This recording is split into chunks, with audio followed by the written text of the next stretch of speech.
She collapsed while begging for food at the mating ball. The Alpha King stopped the ritual for her. The grand halls of the Valorn castle gleamed under golden chandeliers, their light dancing across the polished marble floors.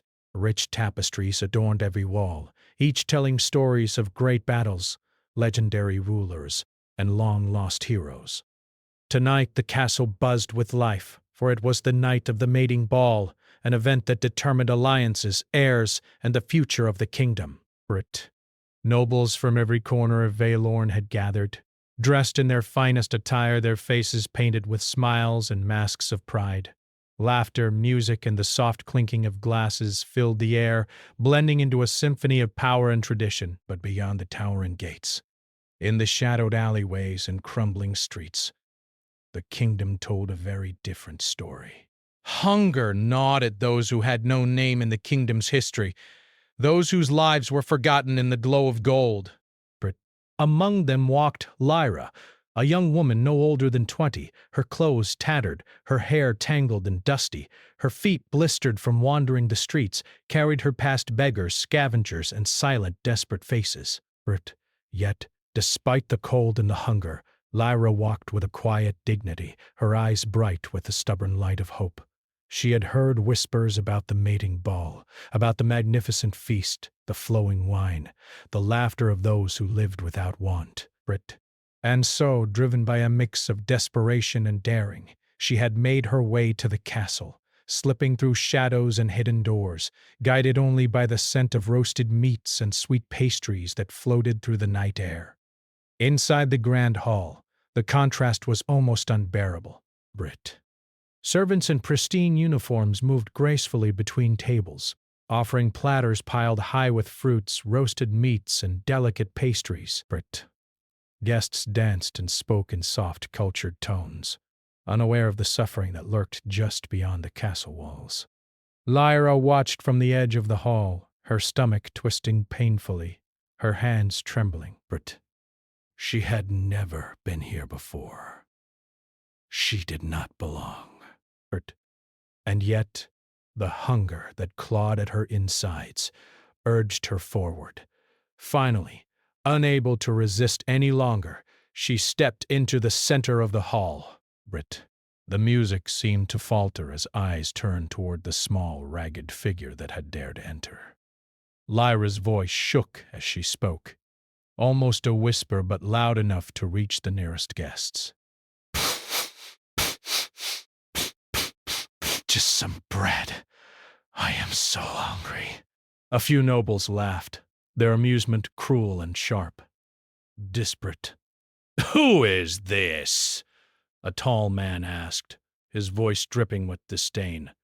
Has a beggar wandered into our celebration? Lyra's heart pounded. She knew she should run, but her legs felt frozen to the ground, her knees buckled, and she collapsed, her hands scraping against the marble floor. She tried to keep her head high, but weakness consumed her. Her vision blurred, and for a moment she felt as though the world itself had turned away from her. Then, from the center of the room, a hush fell.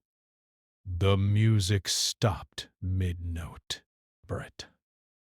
The laughter died on lips, and all eyes turned to the figure who had entered through the grand doors with the air of command itself. King Kael, the Alpha of Valorn, moved like a shadow made flesh, his presence alone commanding attention. Tall and impossibly strong, his dark hair framed a face carved with both authority and something far more mysterious, something that spoke of centuries of power and unspoken pain. His eyes, the color of storm clouds, swept the room, landing finally on Lyra. For a moment he simply stared, and even the most confident nobles felt their own boldness falter beneath that gaze. There was a strange tension in the air, a pause that none dared break.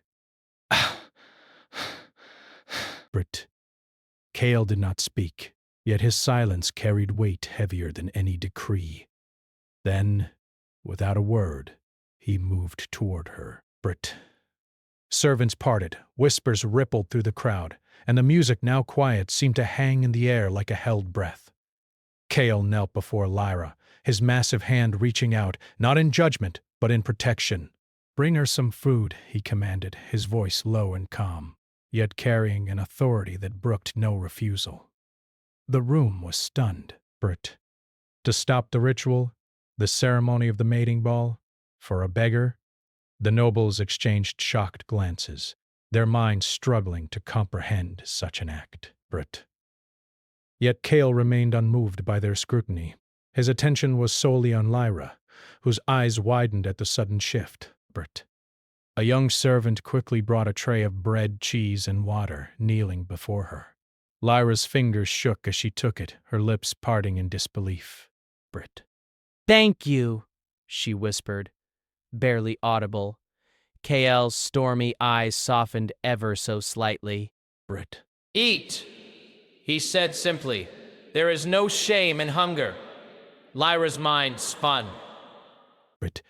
Who was this man? This king who ruled with such fearsome reputation, yet offered her something she had not felt in months: kindness. She lowered her head, eating slowly, savoring each bite as though it were the sweetest delicacy in the world. Brit. But as she ate, she felt the eyes of the court upon her. Whispers grew into murmurs. Brit. Some nobles were outraged, others intrigued. "Why does he care for a street girl?" one asked. Brit. Another shook her head, muttering, "This will ruin the tradition of the ball." Lyra's cheeks burned with shame and confusion. She was not used to attention, especially not from people who looked upon her as something strange or unworthy. Brit. And yet, there was a strange warmth in the presence of the Alpha King, something that made her feel seen. Truly seen. Brit. Cale rose from his kneel, turning to face the gathered crowd. "The ritual will wait," he announced, his voice ringing through the hall. "Tonight no one will be turned away." Brit. "Hunger will not be ignored!" Gasps echoed through the room. Brit. Some nobles paled, others clenched their fists in anger, but no one dared challenge him. The Alpha King rarely interfered with tradition, and when he did, there were consequences none wished to bear. Brit. Lyra looked up, startled, her small hands clutching the bread. Her heart raced. Brit. What had she done to deserve this? Was it kindness, or something more, something dangerous in its intensity? Brit. She could not know, but she felt the stirrings of hope, fragile and tender, like the first light of dawn after a long, dark night. Yet even as she ate, she noticed the shadows lurking at the edges of the hall. Brit. Figures dressed in dark cloaks, faces hidden beneath hoods, their movements deliberate, their eyes fixed on her. The presence sent a chill down her spine, a whisper of danger she could not name. Brit. Cale's hand brushed against her shoulder, steadying her, and she felt a surge of courage she had never known. "Do not fear," he said, his voice almost a whisper. "Meant only for her. I will not let harm touch you tonight." Lyra nodded, unsure if it was gratitude or the strange pulse of admiration that made her heart flutter. She had always been invisible, and yet here, under the gaze of the Alpha King, she felt the weight of importance for the first time. Brit. And it was both terrifying and exhilarating. The nobles, still murmuring among themselves, gradually turned their attention back to the celebration. But attention lingered like the edge of a storm yet to break. For Lyra, the night was no longer merely about survival. It was about being caught in a world far larger than she had ever imagined, a world where power and kindness could clash in ways she had only glimpsed in dreams. Brit. Cale, meanwhile, watched her closely. Brit. His mind, ever calculating, noted the way she held herself despite weakness, the spark of determination that refused to be extinguished by hunger or fear. He did not yet understand why he felt drawn to her, why he had stopped the ritual for her when tradition and duty demanded otherwise. Brit. All he knew was that something about Lyra, her resilience, her vulnerability, her quiet strength had touched a part of him he had long thought dead. As the music slowly resumed, softer now, more tentative, Lyra finished her meal. Brit. She stood, her legs unsteady, but her spirit lifted in a way she could not fully explain. Around her, the hall seemed both larger and smaller, the golden chandeliers brighter yet somehow gentler. Bent, and then a faint movement at the edge of the hall caught her eye. Another shadow, separate from the cloaked figures she had noticed before. A pair of glowing eyes, watching, calculating. The feeling of being both protected and endangered washed over her, a duality she could not ignore. Cale followed her gaze, his own eyes narrowing. There were forces in the kingdom that even he could not easily control. But tonight, whatever threat lurked, he would face it. For her. Lyra did not know it yet, but this night, this moment of hunger and mercy, had changed the course of her life forever. The world she had known of darkness, hunger, and loneliness was shifting, and in the center of that change stood the Alpha King, as stormy and unpredictable as the fate that now drew them together. Tick, tick, tick, tick, tick, ticks. As the final note of music lingered and the hall settled into uneasy murmurs, Lyra's heart beat with a mixture of fear and hope. She was alive, fed, and noticed, but the night was far from over.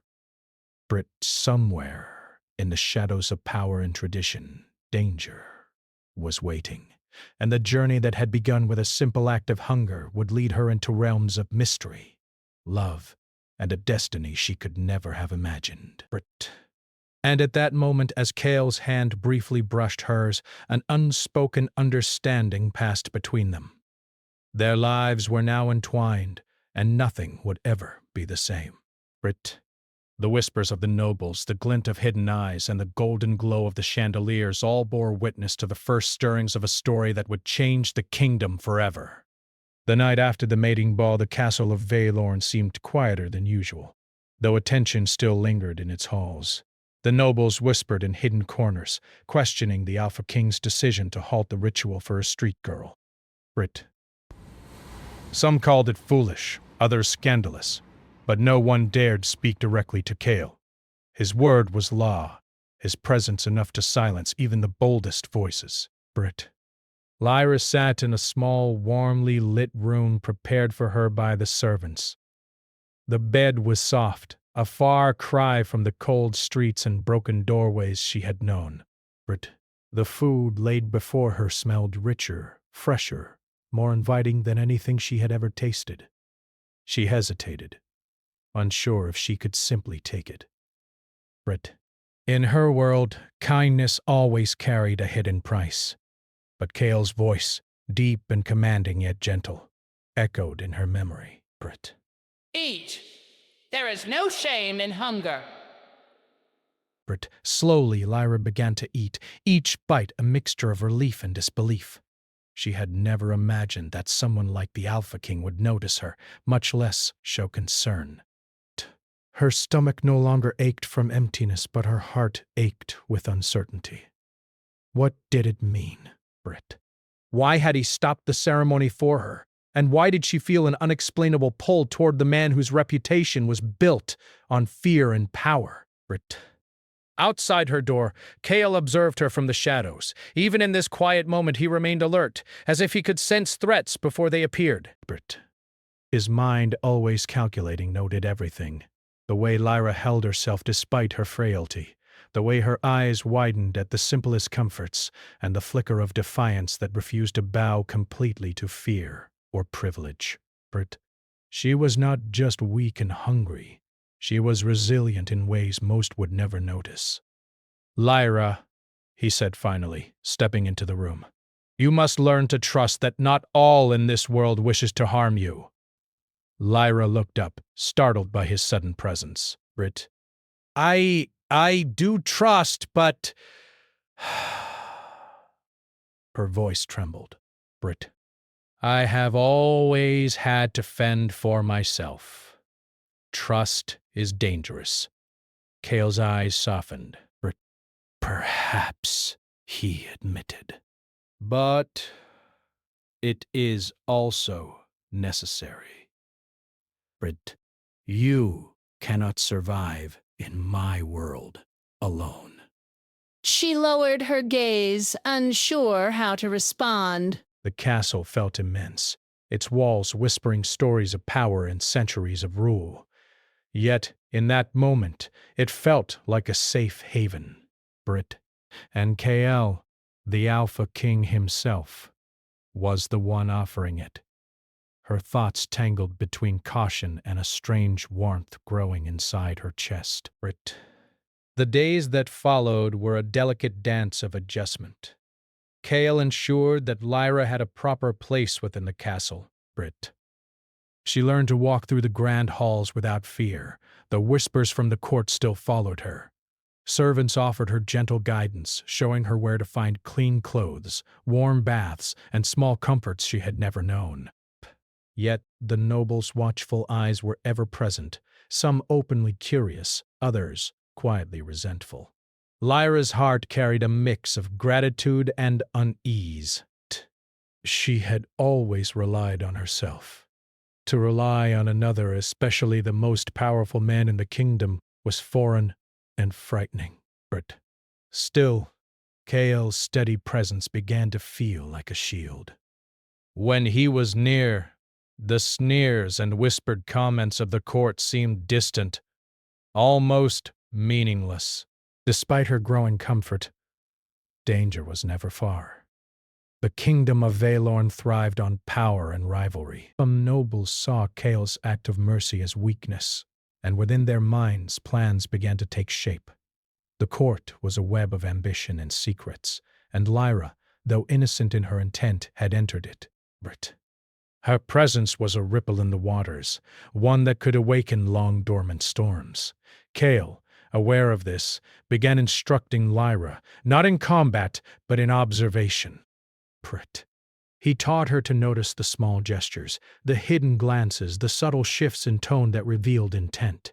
He explained that power was often masked by courtesy, and that survival required more than strength. It required awareness. You must understand, Kael said one evening as they walked through the moonlit gardens. Your presence here is both protection and risk. Some will try to use you. Others may see you as a threat. Trust must be measured, but fear cannot rule you.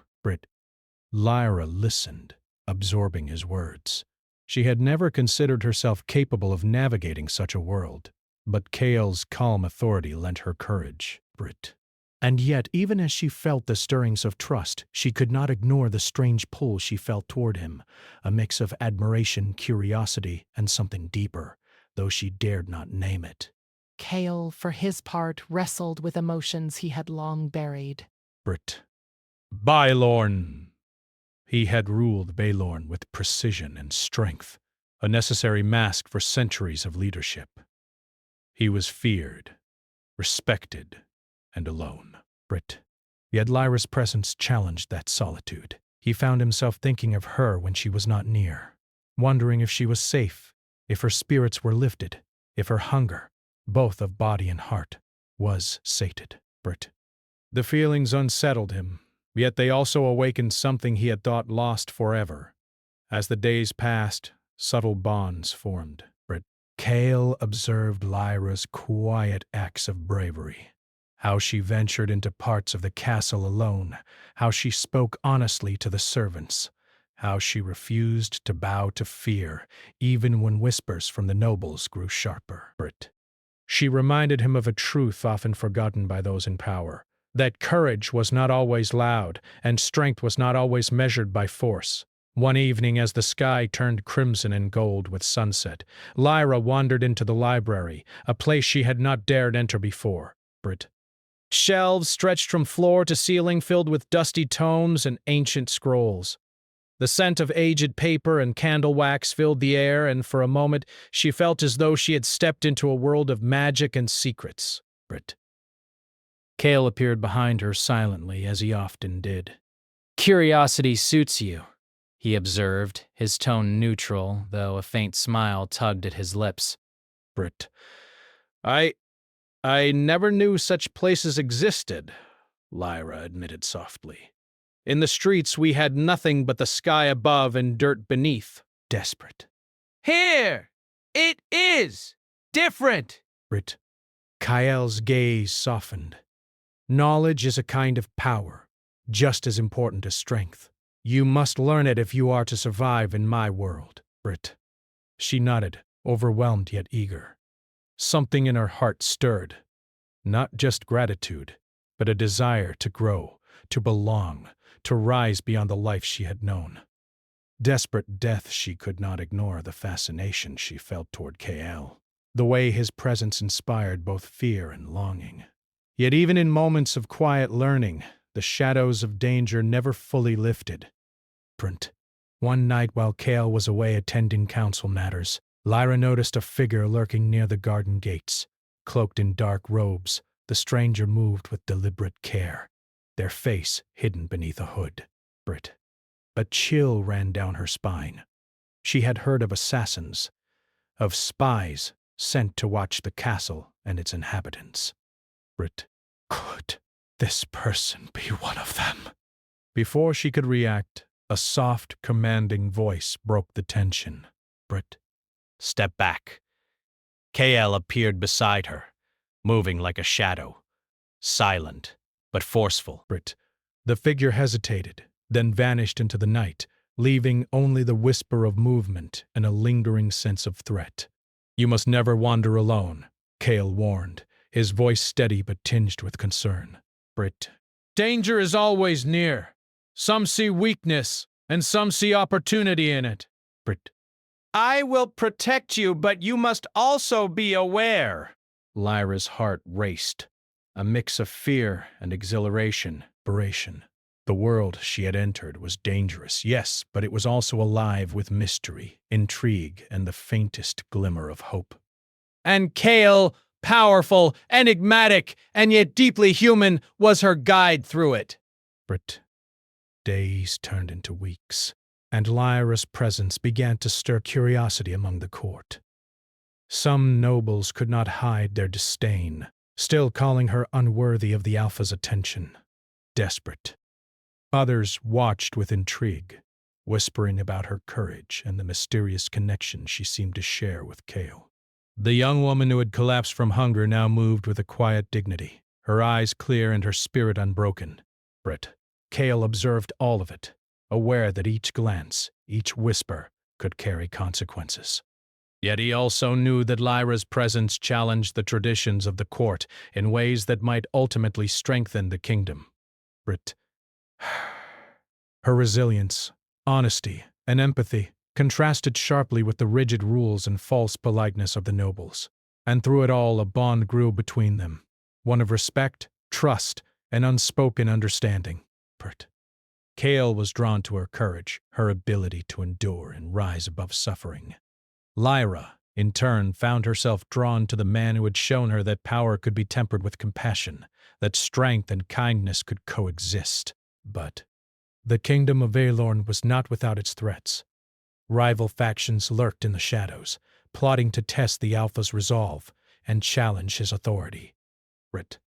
Whispers of rebellion reached even the walls of the castle. And Lyra, now a symbol of both defiance and hope, would soon find herself at the center of a conflict that could change everything: her life, Kael's reign, and the destiny of the kingdom itself. The night fell over Velorn, the castle bathed in silver moonlight. Lyra stood by the balcony gazing at the distant forests and hills, the wind tugging gently at her hair. She felt a strange mixture of fear and anticipation, knowing that her journey was only beginning. And in the shadows, Kael watched over her, his presence a silent promise that he would face whatever dangers lay ahead, alongside her. The castle of Velorn, once quiet after the mating ball, had grown tense. Whispers of Lyra's presence lingered like shadows in every hallway. Some nobles still scoffed at the idea that a street girl had caught the attention of the Alpha King. Others watched carefully, unsure what power or fate this girl now carried. Lyra herself was changing. Despair. She had grown stronger, not in the way of swords or magic, but in courage and spirit. Each day, Kael guided her through the challenges of the court, teaching her how to observe, how to listen, and how to speak with both confidence and caution. Brit. You cannot rely on fear alone, Kale said one morning as they walked through the corridors of the castle. The court is full of whispers, of secrets that twist like vines. Brit. You must learn to see the truth behind the lies. Lyra nodded, her small hands clutching the edge of her dress. It is difficult. They stare at me like I am nothing. Brit. Or worse, like I am trouble. Brit. Kale's stormy eyes softened. You are neither. You are a part of this kingdom now, and that alone makes you a force to be reckoned with. Brit. Her cheeks flushed at his words, not entirely understanding the weight they carried. In the streets, her worth had been measured by survival. Brit. In the castle, her worth was measured differently, by courage, intelligence, and the ability to endure. But Lyra's lessons were not limited to words. One evening, a fire broke out in the kitchens. Brit. Smoke filled the halls, and servants cried out for help. Without hesitation, Lyra ran into the chaos, guiding frightened children and servants toward safety. Brit. She carried a small boy in her arms, ignoring the heat and danger. Kale appeared moments later, his presence like a shield. Brit. Together, they helped quell the panic. You act bravely, Kale said afterward, brushing soot from her hair. Brit. But courage without thought can be dangerous. Lyra looked into his eyes, seeing both admiration and concern. Brit. I only wanted to help. I could not stand by and do nothing. Brit. Kale's hand lingered for a moment, a gesture of both reassurance and connection. And that is why you are not like the others. Brit. You have heart, and heart can change the world. Brit. It was in these small, quiet moments that their bond grew. Kale, the Alpha King, had lived centuries ruling with strategy and strength. Lyra, the girl who had once begged for food, brought something he had long forgotten, humanity. And for Lyra, Kale's presence was a mixture of safety, challenge, and something deeper that she could not yet name, desperate. Yet, even as their relationship deepened, danger lurked beyond the castle walls. Whispers of rebellion grew louder. Brit. Rivals plotted in secret, testing the Alpha's strength and the loyalty of those closest to him. Lyra, now a symbol of both defiance and hope, became a target in ways she had never imagined. Brit. One night, under the cover of darkness, a messenger arrived with urgent news. A faction from the northern provinces, long resentful of Kale's rule, had begun mobilizing. Brit. They planned to strike the castle, seeking to exploit any perceived weakness. Kale listened in silence, his jaw tight, his mind already calculating the risks. Brit. They will not wait for an invitation, he said finally.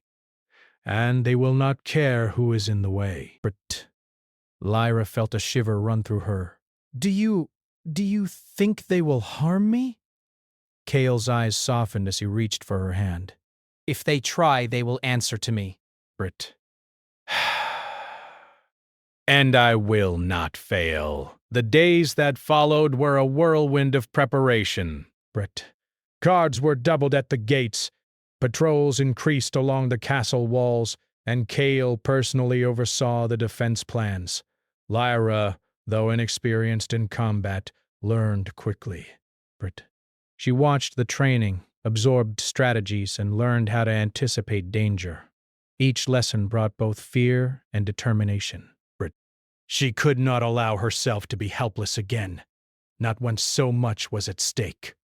During a quiet moment in the castle garden, Kale approached her, his presence calm yet commanding. Brit. You are stronger than you realize, he said, his voice low. You have endured more than most, and yet you continue to rise. Brit desperate. That strength, it inspires more than you know. Lyra looked down, unsure how to respond. Brit. I do what I must. I do not know if it is strength or stubbornness. Brit. Kale smiled faintly, a rare, soft expression that few had ever seen. Sometimes the two are the same, and sometimes the world needs both. Brit. As the threat from the north grew, Lyra's resolve hardened. She would not be a pawn or a symbol alone. Brit. She would act, think, and fight alongside KL, proving that her worth extended beyond survival. And KL, who had once believed himself untouchable, found himself relying on her courage, her insight, and her unwavering spirit. Brit. The first strike came on a moonless night. Shadows moved through the forest surrounding the castle. A silent army guided by ambition and malice. Brit. Lyra, standing beside Kale, felt her pulse quicken. The castle walls were strong, but even the strongest walls could be tested. Brit. Kale's presence was steady, his hand on her shoulder a grounding force. "Stay close," he instructed. Brit. And do not falter. Trust in yourself as much as you trust me. Brit. The invaders reached the outer gates. The clash of steel and the cries of defenders echoed through the night. Lyra watched as Kale moved with precision and power, commanding the guards and countering every advance with a mix of strategy and raw strength. Yet in the chaos she realized that she could not remain passive. Brit. She took a deep breath, recalling Kale's earlier lessons. Observing the attackers' movements, she noticed a pattern. Where they were weak, where they hesitated. With quick thinking, she directed a group of guards to flank a hidden path, cutting off a portion of the enemy. Kale, noticing her action, gave a rare nod of approval. Brit. You learn fast, he said, his eyes locking onto hers amid the battle. Do not doubt yourself. The night raged on, and the attackers eventually retreated, unable to breach the castle walls. Victory was theirs, but the cost was clear. The threat from the northern factions was far from over, and Lyra now understood the weight of the world she had entered. Brit. In the aftermath, Kale led Lyra to a quiet tower room overlooking the forest. The moonlight spilled across the stone floor, casting silver shadows. Brit. Lyra sank onto a bench, exhausted but exhilarated. You were remarkable tonight, Kale said quietly. Brit. Not for what you did, but for the courage you showed. Lyra's hands trembled as she looked at him. Brit. I only acted because I could not stand by. But... Brit, thank you for trusting me. Kale's expression softened in a way few had ever seen. Trust is earned, not given lightly. Brit. You have earned mine. Their eyes met, an unspoken understanding passing between them. The bond between them was no longer merely one of protection. It had deepened into something neither could fully name. There was admiration, respect, and the first glimmers of a connection that transcended duty or fear. But even in this moment of quiet, danger was never far. The northern factions would strike again. Brit. And Lyra, now recognized as both courageous and capable, would become the center of both threat and hope. The castle settled into a tense silence. Brit. Guards patrolled the walls, and the court whispered of the night's events. Lyra, sitting by the window, felt the weight of responsibility pressing down on her. Brit. She had survived hunger, fear, and danger. Now she had to survive politics, ambition, and the unknown perils that awaited. Brit. Kale stood beside her, a shadow of strength and resolve.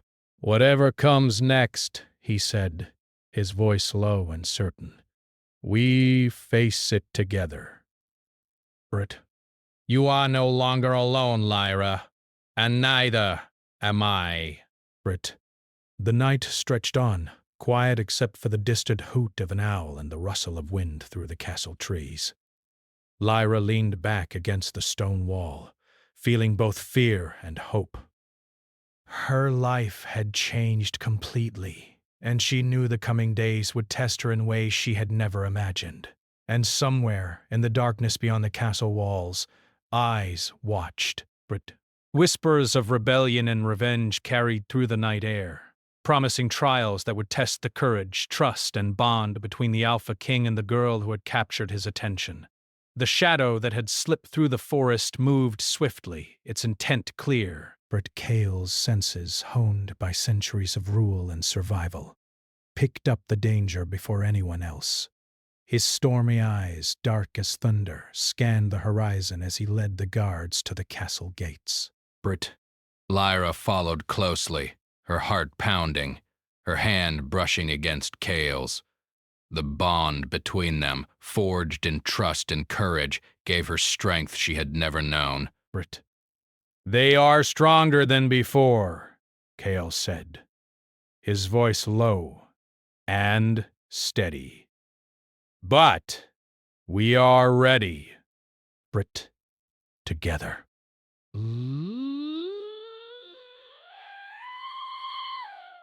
Lyra nodded, trying to calm the nervous flutter in her chest. Brit. She had faced hunger, fear, and the court's whispered judgments. Now she would face an enemy determined to exploit weakness. But she would not falter. Not now, Brit. Not ever! The northern faction arrived under the cover of darkness, their movements precise, but the castle was prepared. Kale commanded his forces with sharp, fluid authority. Guards moved like shadows, cutting off entry points, securing the walls, and ensuring that no threat could reach the inner halls. Brit. Lyra, though not a fighter by training, watched and learned, her eyes catching every detail, her mind absorbing every strategy. Then the attack began, Brit. Arrows whistled through the night, clashing against shields. The ground shook with the sound of hooves and the clash of steel. But also determination. She remembered Kale's lessons. Awareness, courage, and trust in herself.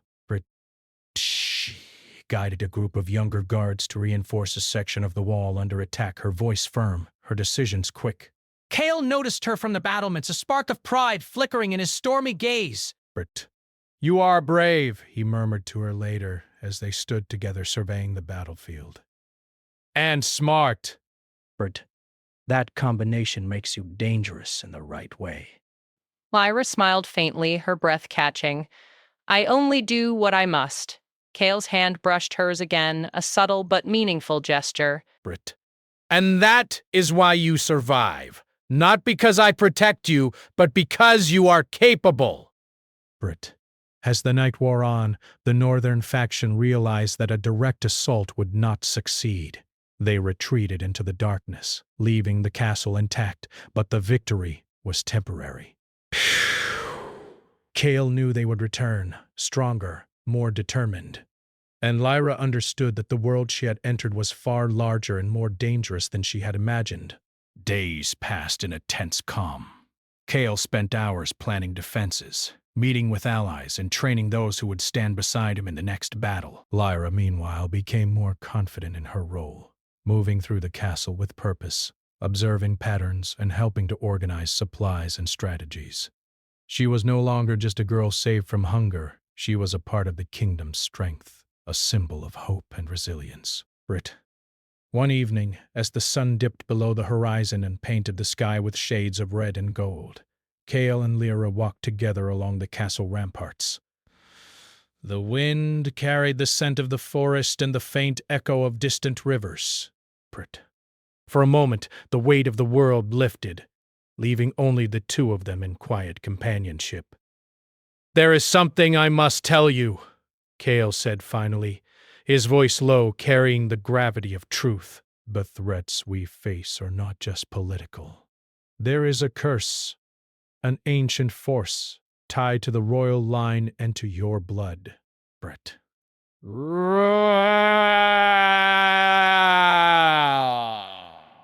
Her heart skipping a beat. A curse, she whispered. Brit. What does it mean? Kyle turned to her, his stormy eyes intense. Long ago, our kingdom was bound by a spell, Brit. It said that only one who has endured true suffering could break it. That person is you. Brit. Lyra's mind raced. She had suffered hunger, fear, and loneliness. But had she really endured enough to influence the fate of an entire kingdom? Brit. She looked at Cale, searching his eyes for doubt. But there was none. Brit. Only certainty and trust. You believe I can do this? She asked softly. Her hand found hers again, steady and warm. I do. Brit. And I will stand with you every step of the way. Together, we will break the curse. And together, we will protect the kingdom. Lyra took a deep breath, the weight of destiny pressing on her shoulders, yet tempered by Cale's unwavering support. For the first time, she realized that suffering had not only hardened her, it had prepared her for this moment. Brit.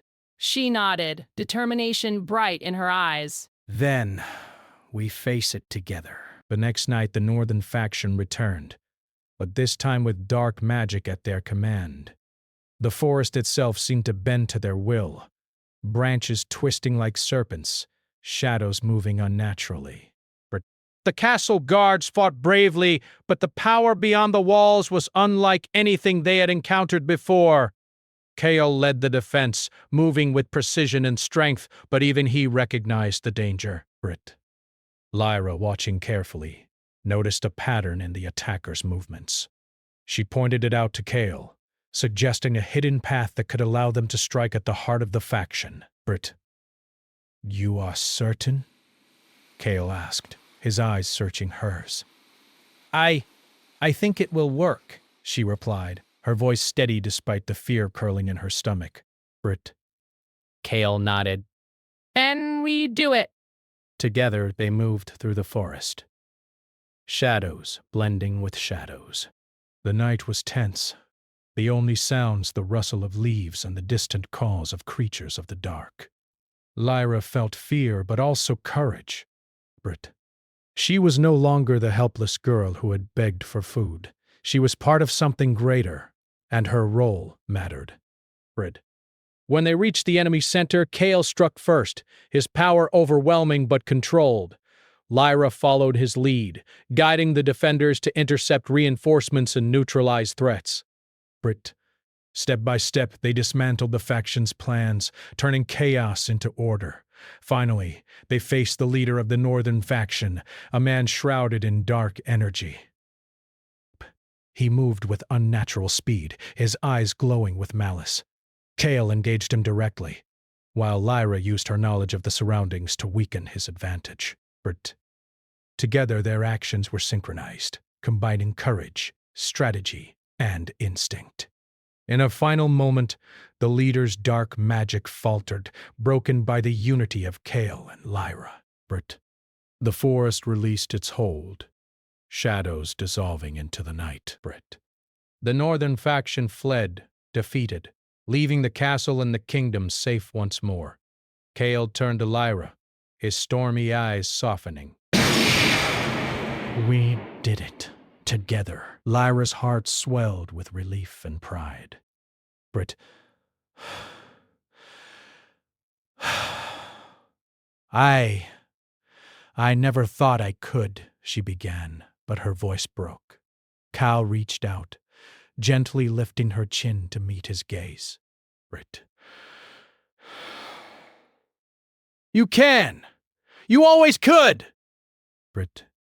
You just needed to see it in yourself. The realization of their bond washed over them. A quiet understanding that went beyond words. Brit. They had faced danger, magic, and rebellion, and through it all they had grown together. Their respect had become trust. Their trust had become admiration, and admiration had blossomed into something deeper, something neither could ignore. Brit. In the days that followed, the kingdom began to heal. Nobles who had doubted Cale's judgment learned to respect Lyra's courage. Brit. The court, once rigid and suspicious, began to recognize that true strength came in many forms. Lyra, who had once begged for food, now walked the halls as a figure of hope, her presence a symbol that even the weakest could rise to greatness. But Cale, too, changed. His long-held isolation softened, his heart opened by the girl who had dared to trust him and who had proven that courage could transform even the most hardened soul. Brit. He saw in her not only a partner but a guide to a future where power could be tempered by compassion, where strength and kindness could coexist. Brit. One evening as the sun set over the kingdom, casting golden light across the hills and forests, Cale and Lyra stood together on the balcony of the castle's highest tower. The wind carried the scent of flowers and earth, the quiet of victory settling over the land. Brit. You have changed everything, Cale said, his voice low but steady. The kingdom, me, even yourself. Lyra looked at him, a smile playing at her lips. Brit. I could not have done this without you. Brit. Cale's hand found hers, fingers entwining. Nor I without you. You have shown me what it means to lead with heart, to protect not just with power but with care. Brit. I am grateful for you, Lyra. Brit Blight.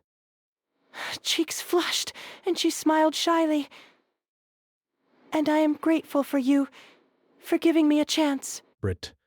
The kingdom below basked in the quiet after the storm. Nobles whispered, but now with admiration. And servants moved freely, no longer fearing hunger or neglect. The curse, the danger, and the darkness had all been faced, and through courage, trust, and unity the land had been transformed. Cale and Lyra, standing together in the fading light, knew that life would continue to bring challenges. Brit. But for the first time they understood that they would face them not as king and subject, or protector and ward, but as equals, as partners, and as two souls bound by courage, trust, and a love that had grown quietly through trials and triumphs. Turret. As night fell over Valorn, the castle shone like a beacon of hope, its towers and walls standing strong. Cale and Lyra remained on the balcony, their hands still entwined, eyes reflecting the promise of a future no one had dared imagine. Brit. The storms had passed, the shadows had been faced, and the kingdom, and their hearts were stronger for it.